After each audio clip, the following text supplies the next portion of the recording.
নীলফামারীর ডিমলায় গভীর রাতে দুর্বৃত্তরা এক কৃষকের সুপারি ও আমের চারা গাছ কেটে দিয়েছে।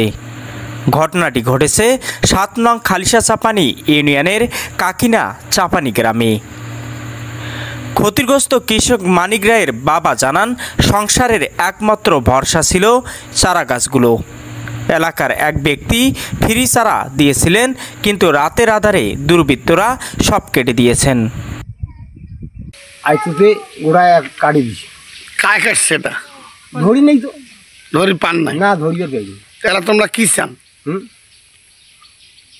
আমরা চাই, আমি কি চাই এটা আমি এই যে বৃষ্টি চাই আর কি।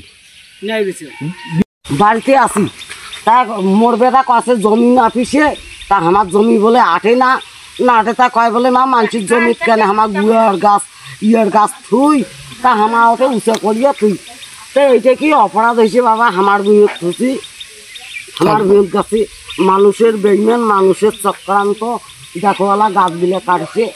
মোর বেটা বেড়াইছে সকালাতে বাবা, খায় না খায় সকালাতে বেড়াইছে, খায় নেই মোর বাবা।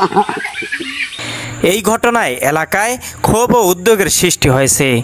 স্থানীয়রা দোষীদের দ্রুত শনাক্ত করে শাস্তির দাবি জানিয়েছেন এবং প্রশাসনের হস্তক্ষেপ ও ন্যায্য ক্ষতিপূরণ পাওয়ার দাবি জানিয়েছেন ভুক্তভোগী পরিবারটি। ডিমলা থেকে মোহাম্মদ রহিদুল ইসলাম রিয়াদ,